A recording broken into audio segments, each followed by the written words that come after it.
تو اس وقت عمران خان صاحب نے اسپیشل ریکویسٹ کی تھی محمد بن سلمان سے کہ آپ میرے جو وہاں کے لوگ ہیں پاکستانی جو جیلوں میں قید ہیں، معمولی نوعیت کے جرائم ہیں یا کچھ اور کسی قانونی ضابطے میں کوئی پرابلمز ہیں، کاغذات کی کمی بیشی، کوئی بھی اس قسم کے معاملات ہوتے ہیں جس کی وجہ سے وہ جیلوں میں پہنچ جاتے ہیں، تو ان کے لیے آپ تھوڑا نرم دل کریں اور ان کو رہا کریں، کیونکہ وہ بڑی تکلیف دہ صورتحال میں ہوتے ہیں، ایک تو دیار غیر میں ہوتے ہیں، اس طرح سے انہیں لوگ مل نہیں سکتے، آ کے اسسٹ نہیں کر سکتے.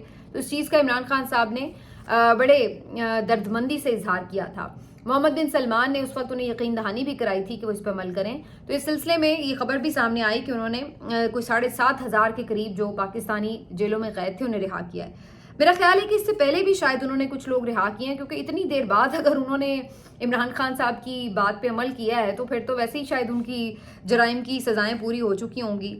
شاید اس کے درمیان میں اور بھی لوگوں کو انہوں نے رہا کیا ہو اور یہ اسی سلسلے میں انہوں نے ایک دفعہ پھر رہائی کی ہو، تو اس طرح سے کچھ مجھے یہ معاملہ لگتا ہے. بہرحال یہ آج انہوں نے محمد بن سلمان صاحب کا شکریہ ادا کیا ہے. تو عمران خان صاحب نے آج جو رپورٹر سے بات کرتے ہوئے کیجولی کچھ باتیں کی ہیں جو ان کے ٹویٹ کا حصہ نہیں ہے لیکن ادروائز رپورٹ ہوئی ہیں. اس میں خان صاحب نے کہا کہ محسن نقوی صاحب کی بات ہوئی کہ وہ بھی ڈونلڈ ٹرمپ کی تقریب میں گئے تھے اور اس طرح.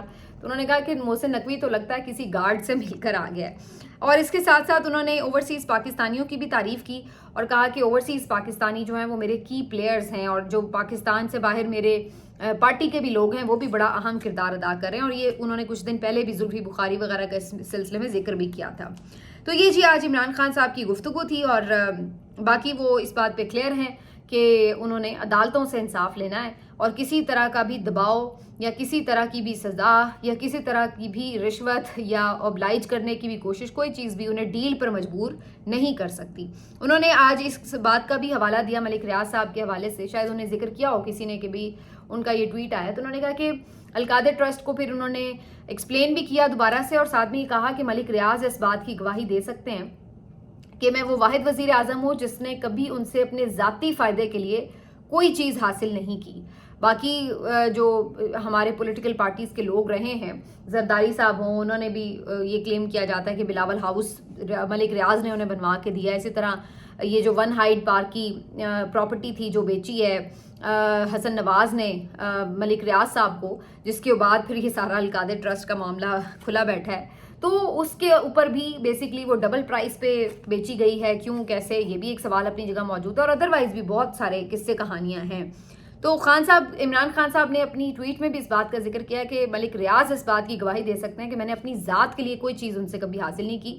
یہ زمین کا اگر ٹکڑا لیا بھی تو یہ میں نے قوم کے بچوں کے مستقبل کے لیے لیا، وہاں پہ یونیورسٹی بنائی، اس کا مجھے یا میری بیوی کو کوئی فائدہ نہیں ہے. تو یہ عمران خان صاحب کی آج کی گفتگو تھی. دوسرا جی آج ایک جو خبر ہے خان صاحب کے لیے بھی اور باقی پی ٹی آئی کے لیے بھی شاید بہت زیادہ حیران کن نہ بھی ہو، لیکن جو کورٹ رپورٹرز ہیں وہ اس کے اوپر خاصے حیران ہیں کیونکہ ایسی چیزیں وہ پہلے نہیں دیکھتے جو آج کل انہیں دیکھنے کو مل رہی ہیں. ابھی حال ہی میں آپ کو پتا ہے 2-3 دن پہلے ایڈیشنل ججز جو ہیں وہ بھرتی کیے گئے ہیں ہائی کورٹ میں، اور آج ہی کے دن توشہ خانہ 2 کیس میں جو عمران خان صاحب اور بشرا بی بی صاحبہ نے بریت کی درخواستیں دائر کر رکھی ہیں ان کو جسٹس امین منہاس کے پاس جو ہے وہ مقرر کر دیا گیا سماعت کے لیے.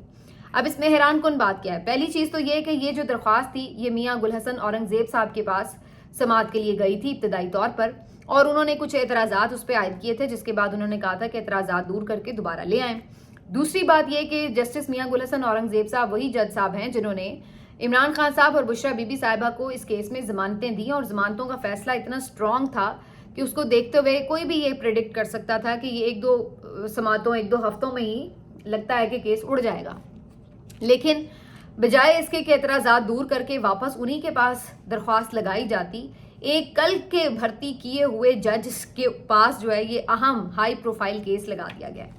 بلکہ اب اس پہ جو کورٹ رپورٹرز ہیں وہ بھی حیران ہیں کہ کبھی عام طور پر وہ ایسا دیکھتے نہیں ہیں کہ اس قسم کی مثال ہو کہ ایک وکیل جو چند دن پہلے وکالت کر رہا تھا اسی عدالت میں، اگلے ہی ہفتے اس کی اپوائنٹمنٹ بھی ہو جائے، وہ حلف بھی اٹھا لے اور اس کے اوپر آگے اس کے ہائی پروفائل کیس بھی لگ جائے. عام طور پر کافی مہینے لگ جاتے ہیں کوئی بڑا کیس ملتے ہوئے، کوئی نئے جج کوئی آتے ہیں تو، اور یہ تو ویسے بھی ایڈیشنل جج ہیں تو. لیکن یہاں پر تو آپ کو پتہ ہے ان کے بارے میں آپ کو پہلے ہی بتا چکی ہوں کہ ان کی ایک ہسٹری کیا ہے ان وکیل صاحب کی، اور پہلے ہی سب کو پتہ ہے کہ یہ کہاں سے بلونگ کرتے ہیں.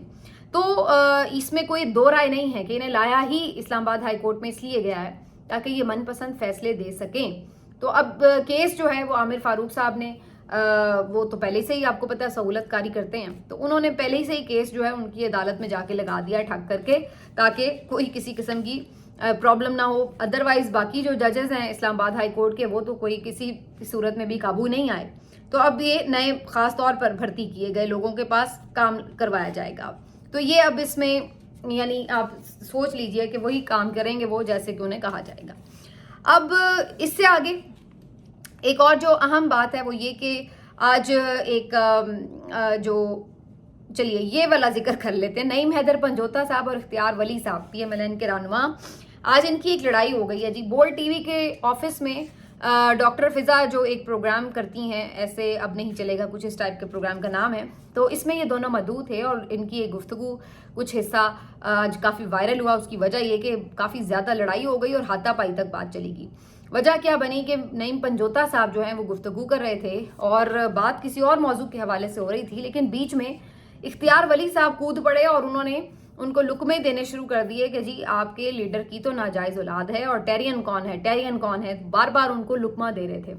تو اس پر نعیم حیدر پنجوتا صاحب نے انہیں ایک دو دفعہ تو اگنور کیا، لیکن پھر وہ بار بار جب انٹرپٹ کرتے رہے تو پھر نعیم حیدر پنجوتا بھی ان کی طرف منہ کر کے سیدھے ہو گئے اور انہوں نے کہا کہ بھائی آپ کو کیا، انہوں نے کہا کہ جی وہ ناجائز اولاد ہے، ناجائز ہے ٹیریان. تو آگے سے انہوں نے کہا کہ پھر اس طرح ہے تو پھر مریم بھی ناجائز ہے. تو انہوں نے آگے سے پھر اختیار ولی صاحب نے اس بات کا بڑا برا منایا اور کہا کہ جی مریم کیسے ناجائز ہے، بتاؤ مجھے کیسے ناجائز ہے. اور کہتے کہتے وہ ان کی طرف لپک پڑے. اختیار ولی صاحب نے پہلے ہاتھ اٹھایا اور نعیم پنجوتا کے اوپر مکے بازی شروع کی، انہیں گریبان سے پکڑا، جس کے بعد پھر نعیم پنجوتا صاحب نے بھی ان کو ٹھیک ٹھاک قسم کا فائٹ بیک کی اور اس کے بعد پھر کافی ناخوشگوار مناظر دیکھنے کو ملے. پھر ظاہر ہے سب روکنے ووکنے کے لیے، چھڑانے کے لیے آ گئے.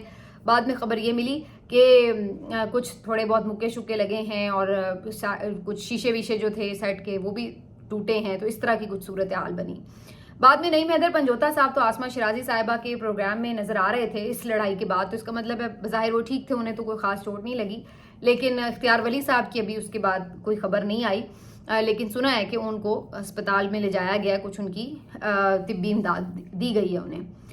ابھی جو واقعہ ہے یہ اس لحاظ سے بڑا افسوسناک ہے کہ ظاہر ہے آپ ٹاک شو میں بیٹھتے ہیں تو بیہیو کرتے ہیں، آپ کو ایک دوسرے کی بات سننی بھی ہوتی ہے، لیکن بعض اوقات آپ کو اس قدر اشتعال دلایا جاتا ہے کہ اس قسم کے واقعات ہو جاتے ہیں. اب اگر وہ نعیم پنجوتا صاحب اپنے کسی موضوع پہ سوال پہ جواب دے رہے ہیں تو کوئی ضرورت نہیں ہے کہ اس طرح کی غیر ضروری گفتگو بیچ میں آپ لقمے دے کے جان بوجھ کے اگلے بندے کو اشتعال دلائیں.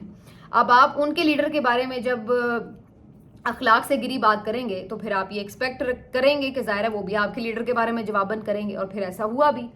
تو اخلاقی طور پر دونوں کو ہی نہیں ایسا کرنا چاہیے تھا، نہ ان کو یہ بات کرنی چاہیے تھی نہ ان کو. لیکن ایک بات سے میں متفق ہوں کہ مریم نواز صاحبہ ناجائز تو ہیں، لیکن میں بیسکلی بات کری ہوں ناجائز وزیر اعلیٰ کی، تو وہ ناجائز وزیر اعلیٰ ہیں کیونکہ وہ اپنی سیٹ بھی نہیں جیتی ہوئی اور ان کے پاس جو مینڈیٹ ہے وہ بھی جعلی ہے، تو لہٰذا وہ ناجائز وزیر اعلیٰ تو ہیں، یہ بات تو درست ہے. باقی اخلاقیات کے اندر تو میں نہیں جاتی کہ کون کیا ہے کیسے ہیں، اس معاملے پر تو اللہ بہتر جانتا ہے کہ کون کتنا ولی ہے اور کون کتنے خراب کردار کا مالک ہے. تو بہرحال یہ اخلاقی حدیں جب نون لیگ والے خاص طور پر بار بار کراس کرتے ہیں تو یہ ان کی سیاست کا خاصہ ہے. یہ بار بار جب کہیں پہ یہ پھنس جاتے ہیں، ان کو کسی بات کا جواب نہیں آتا تو پھر غیر اخلاقی قسم کی گفتگو کر کے اس قسم کی حرکتیں کرتے ہیں. چند دن پہلے میں بھی ایک پروگرام میں تھی اور اختیار ولی صاحب وہاں پہ بھی تشریف فرما تھے، تو بجائے اس کے کہ آپ آئیں ہیں، آپ سے جو سوال کرے اینکر آپ اس کو جواب دیں، بلا وجہ اس بات پہ الجھنا کہ جی یہ کیوں پروگرام میں بیٹھا ہے تو وہ کیوں پروگرام میں بیٹھا ہے. تو انہیں اس بات سے بھی تکلیف تھی کہ میں کیوں پروگرام میں بیٹھی ہوئی ہوں، اور ان کے بقول میں تو جرنلسٹ ہی نہیں ہوں، کیونکہ ان کے خیال سے جرنلسٹ بھی وہ ہوتے ہیں جو ان کے گن گاتے ہیں، جو ان کے مخالفین کو گالیاں دیتے ہیں اور جو ان سے عہدے حاصل کرتے ہیں، وزیر مشیر بنتے ہیں، چیئرمین پیمرا بنتے ہیں، چیئرمین پی سی بی بنتے ہیں، نگران وزراء بنتے ہیں. تو یہ سمجھتے ہیں کہ وہ جو ہوتے ہیں وہ صحافی ہوتے ہیں، جو نون لیگ کے تلوے چاٹتے ہیں، جو ایون فیلڈ کی سیڑھیوں میں بیٹھ کر جو ہے صفائیاں کرتے ہیں، ان کے آگے پیچھے پھرتے ہیں، ان کی گاڑیوں میں گھومتے ہیں، وہ صحافی ہوتے ہیں. جو تنقید کرتے ہیں وہ صحافی نہیں ہوتے. تو وہ اس دن میرے ساتھ کافی الجھ پڑے اور جی کہ یہ کیوں بات کر رہی ہیں، ان کو تو وقت کیوں مل رہا ہے، یہ وہ. تو اس طریقے سے تو بہرحال یہ ان لوگوں کی سٹ پٹانے کی وجہ ہوتی، کیونکہ جب آپ کے پاس دلیل نہ ہو تو پھر آپ اس وقت اس قسم کی غیر ضروری باتوں میں الجھ کے وقت ضائع کرتے ہیں پروگرام کا. جب ٹاپک کے اوپر آپ کے پاس کچھ کہنے کے لیے نہ ہو، شرمندہ ہوں آپ، تو پھر آپ اس قسم کی چیزیں کرتے ہیں. اور یہ اس طرح کی چیزوں پہ ان کی قیادت خوش بھی ہوتی ہوگی، یقیناً ہوتی ہوگی، اور مجھے خیال ہے کہ ہو سکتا ہے انہیں آنے والے دنوں میں کوئی عہدہ بھی مل جائے اس خوشی میں. بہرحال افسوس کی بات ہے، لیکن یہ ہماری ایک پالیٹکس کا انفارچونیٹ حصہ بن چکا ہے. اب آ جاتے ہیں جی اس بات کے اوپر کہ کیا خبر ہے جی پیکا ترمیمی بل کے حوالے سے. سوشل میڈیا کے اوپر مزید سخت قوانین لاگو کرنے کی تیاری ہے، اور اس سلسلے میں آج ایک بل پیش کیا گیا جس کے تحت جو الفاظ اس میں اسمبلی کی کارروائی میں حذف کیے جائیں گے، ان الفاظ کو اگر کوئی سوشل میڈیا پر لکھے گا تو اس پہ بھی اس کو قید ہو سکے گی. یعنی اگر کسی نے شہباز شریف صاحب کو اردلی کہا ہے اور وہاں پہ اسپیکر صاحب اس کارروائی سے اس کو حذف کرا دیں، لیکن میں اپنے ٹویٹ میں یہ بات کہہ دوں کہ جناب شہباز شریف صاحب کو اردلی کہا گیا، تو چونکہ وہ حذف کرا چکے ہوں گے قومی اسمبلی کے اسپیکر، تو لہٰذا مجھے 3 سال کے لیے اندر ڈال دیا جائے گا جیل کے اندر. تو یہ انہوں نے اس قسم کا رول جو ہے وہ پاس کیا ہے. ساتھ میں انہوں نے کہا ہے کہ جو بھی کوئی افواج پاکستان کے خلاف، اداروں کے خلاف، ملک کی سلامتی کے خلاف، دفاع کے خلاف یہ وہ بات کرے گا جی، وہ سارے بھی اس کے ہتھے چڑھیں گے پیکا کے. تو بیسکلی یعنی وہی زبان بندی کے پرانے طریقے، وہی گھٹیا حرکتیں کہ جناب کوئی کچھ کہہ نہ سکے، سب کو مقدس گائے بنا دو، جو کوئی تنقید کرے اس کے اوپر مختلف ہیلوں بہانوں سے پریشر ڈالو، مقدمات بناؤ. تو وہی گھٹیا حرکتیں ان کی جو یہ کر رہے ہیں، اور ایک اتھارٹی بھی اس سلسلے میں نہیں بنانے کی تیاری ہے. جبکہ ابھی تک ان کے جو ایف آئی اے اور باقی یہ لوگ ہیں جن کے آلریڈی ایک سائبر کرائم ونگز بھی ہیں، وہ اس پہ کام کر رہے ہیں، اور بڑے وہ ان کی خدمت اگر آپ دیکھیں تو وہ ایکسٹرا آرڈنری خدمت کر رہے ہیں. مثلا میں نے آج ایک ایڈیشنل ڈائریکٹر ایف آئی اے کا ایک کلپ دیکھا جو کل کوئی انہوں نے پریس کانفرنس کی، جس میں وہ شہباز گل صاحب کو اور عمران ریاض خان کو تڑیاں لگا رہے تھے بیٹھ کے کہ جناب تم آؤ ذرا پاکستان دیکھو، میں تمہیں آ کے پکڑوں گا، میں 11 22 بھی ساتھ لے کے آؤں گا، ویل چیئر بھی لے کے آؤں گا، کیونکہ تم لوگوں کو بڑی اس کی ضرورت پڑتی ہے، تم ریاست کے ملزم ہو، تم یہ تم وہ. تو آ کے اس قسم کی اس کی زبان تھی، میں اس شخص کو دیکھ کے حیران تھی. بھائی تم ہو کون؟ تم ریاست کے نوکر ہو؟ تم کوئی سیاسی مخالف ہو کہ تمہاری آواز اور تمہاری جو لہجہ ہے وہ اس قسم کا ہے کہ تم دوسروں کو یوں تڑیاں لگا رہے ہو کہ جناب میں تمہیں نہیں چھوڑوں گا؟ تم بدماش ہو یا تم ریاست کے نوکر ہو؟ میں تو حیران ہو گئی ہوں کہ ان لوگوں نے پوری کی پوری سسٹم بیوروکریسی کا حال کیا کر دیا ہے. یعنی یہ لوگ کیا غنڈے بدماش بنا کے بٹھا دیے ہیں ہمارے سروں کے اوپر. اندازہ لگائیں آپ کہ بھائی اگر کسی، میں اس بات کی قطع نظر، حالانکہ وہ کیس بھی فضول ترین ہے کہ جی انہوں نے جعلی تصویریں بنا کر جو ہیں وہ پوسٹ کی ہیں. پہلی بات تو شہباز گل صاحب کا وہ اکاؤنٹ ہی نہیں ہے، اور جو عمران ریاض کی بھی وہ بات کر رہے ہیں، تصویر تو کسی نے جعلی بنائی نہیں، جو ان کے میڈیا مینیجر نے بنائی تھی تصویر وہی سب نے پوسٹ کی ہے. کسی نے کچھ کیپشن کے ساتھ، کسی نے کچھ کیپشن کے ساتھ. کہنے کا مقصد یہ ہے کہ اگر صحیح بھی آپ نے مقدمہ بنایا تو پھر بھی آپ کے پاس ہزاروں سینکڑوں مقدمات ہوں گے. کیا آپ ان کے اوپر آ کے اس طرح پریس کانفرنسز کرتے ہیں کہ جی میں تمہیں نہیں چھوڑوں گا، میں تمہیں نہیں چھوڑوں گا؟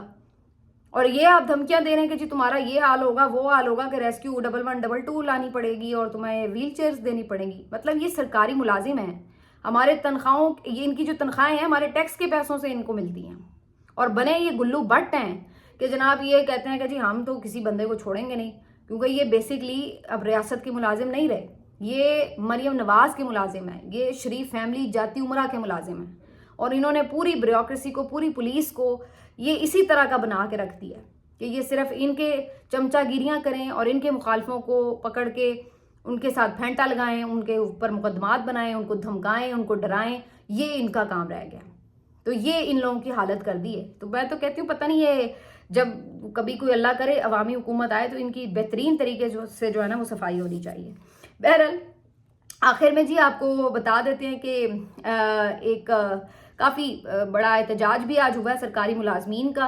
انہوں نے آج جو پینشنز کے اوپر کچھ ریگولیشنز کرنے کی کوشش کی، اس کے اوپر کافی بڑی تعداد میں جو ملازمین تھے وہ احتجاج کر رہے تھے. اسی طرح آج پنجاب اسمبلی کے باہر بھی ریڑھی بانوں کا اور دیگر لوگوں کا احتجاج ہوا. ان کا بھی مسئلہ یہی تھا کہ جو ریڑیاں ہیں وہ ہٹائی جا رہی ہیں تجاوزات کے نام پر.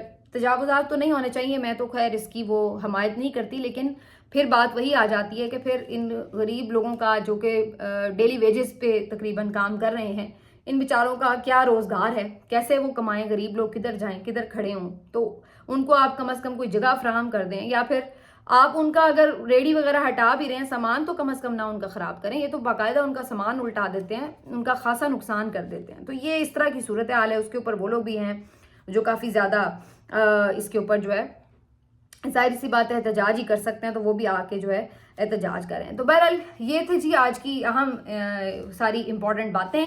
اب اگلی خبر جو ہے وہ کافی امپورٹنٹ ہے جو اگلے ولاگ میں آپ کے ساتھ شیئر کریں گے کہ جو کیپٹل ہل میں ہیئرنگ ہوئی اس کی کیا صورتحال رہی. ملتے اگلے ولاگ میں, اپنا خیال رکھیے, اللہ حافظ.